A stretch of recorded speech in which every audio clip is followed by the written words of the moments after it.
So, LG's 27UD68P monitor is the first 4K monitor that we have ever dealt with here at AMT Media Group, and it's got quite a lot of features. The monitor itself is a 27-inch IPS panel monitor. It's not really meant all that much for gaming performance. It has a lag input latency of 5 milliseconds, and it only supports up to a 60 Hz refresh rate, but because it's an IPS panel, it's 99% sRGB certified, and in fact, it actually comes with a display quality assurance report because every monitor is factory calibrated and reported so that you know that you're getting accurate color and that you're getting what you actually paid for. Anyway, it's not really meant as a gaming monitor. There are much higher end monitors out there for gaming that are IPS panel, but given that it's IPS and that it deals so much with colors and everything like that, it makes it perfect for high resolution video and photo editing and color grading and all that sort of stuff that we do here, which makes it perfect for our workflow here.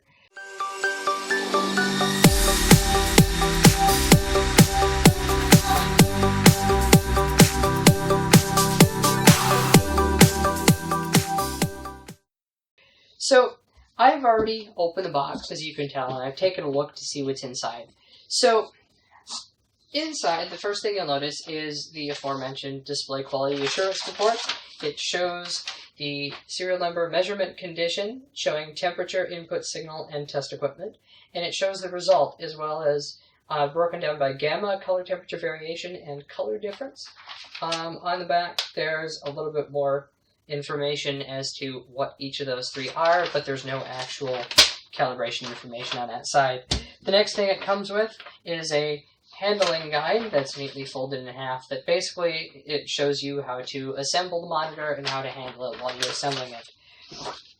Within the box, the first thing you'll find are the stand base, which doesn't actually have the top of the stand on it, it's just the resting base part of it, and a bag full of cables. This bag contains a short HDMI cable, the power adapter, and the necessary cables for hooking that up.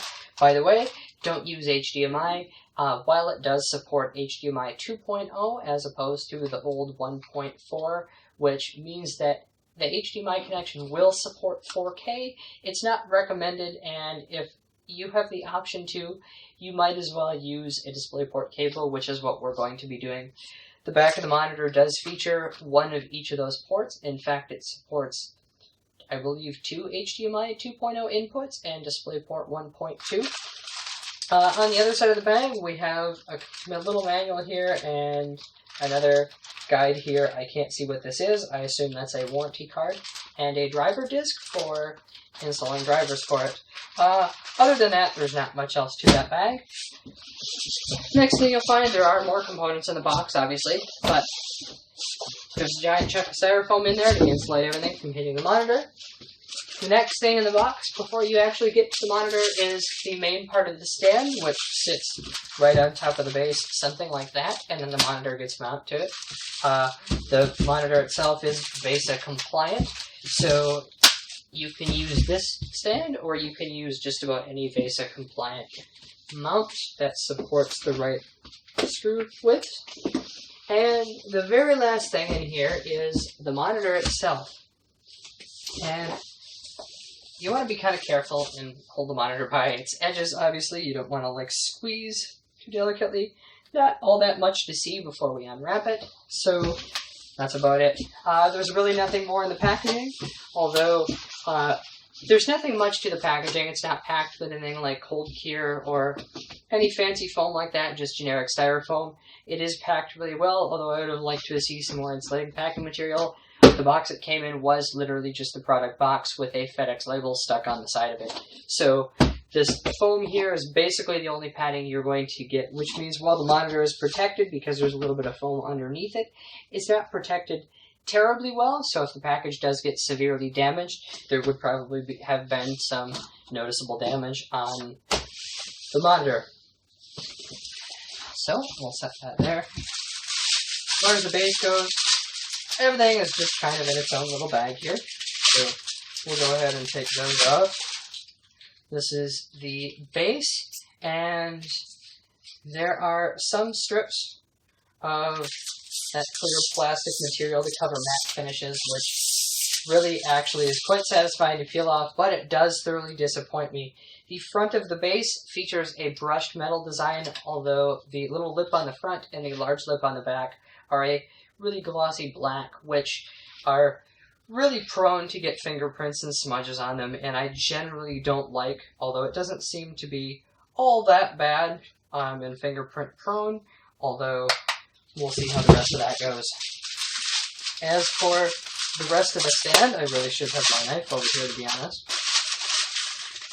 The actual stand that sits on top of the base looks, I should have used my knife, but whatever, looks something like this.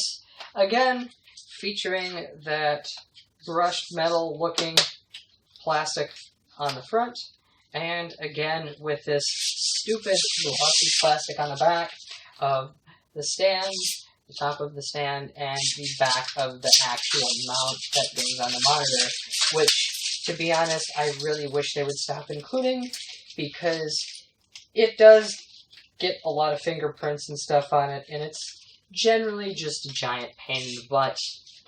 Considering I can't get this last piece off right now, we'll just deal with that later and set that aside. Anyway, right now these are garbage. These we need. Bag of cables and everything, once we break into that, like I said, contains the driver disc, which is disappointingly actually unprotected, although it was laying that side down in the packaging, which means there's all these cables kind of insulating it from a little bit of shock. It was on top of the top piece of styrofoam, which means if enough pressure would have been put in that spot, something might have happened. Although it could have also could have done that basically anyway, but there is no envelope or anything for it, which means basically anything that shifts in that bag would have been prone to scratch that up. I don't see any damage or anything to the disc, so it's not all that much of a worry for me, but it is a little disconcerting. Next thing we see is a little register card for product registration, and then it also comes with another quick sheet of assembly instructions that was a little different. A sheet regarding graphics card requirements and how to be able to run it at the target frame rate and everything at different resolutions, along with the standard warranty guide here. Digging a little bit farther, we have a short power cable, which is a standard 3-pin converted AC power cable that runs into a little adapter. The little power brick then plugs straight into the monitor with a small little DC jack here. So that's that. That's a 2-part cable. There is also a little black plastic cap, I assume is for cable management, that just apparently clips. Yep, if you look right here, there is a little spot to clip it right in on the back of the base there, just to help route cables and everything. So that's that. And then, actually, it does come with a short DisplayPort cable as well. So it comes with a HDMI cable and a DisplayPort cable. Both will work with this monitor, but as you can see, they're fairly ridiculously short, especially for our setup here. And they're both about the same length, but if we go and unwrap one of them here, this is kind of pathetic. This is basically like a 4-foot cable, and with this setup, with our setup here at the office, this isn't going to get anybody anywhere. In fact, I personally, for my workstation, will need about a 12-foot DisplayPort cable to even get there. And again, aside from that, the DisplayPort cable, again, looks about the same length. So I can't say I'm all that disappointed in them for that, because that's pretty much what I would have expected. And then the last bag is just the 4 screws for the back mount for the back of the monitor. Setting all that aside. So the last thing in here, other than all that, would be the monitor itself. The monitor, other than the fact that it's an IPS panel, you know, it's definitely a great monitor by all means. If I don't drop it, it'll still be a great monitor when we're done here.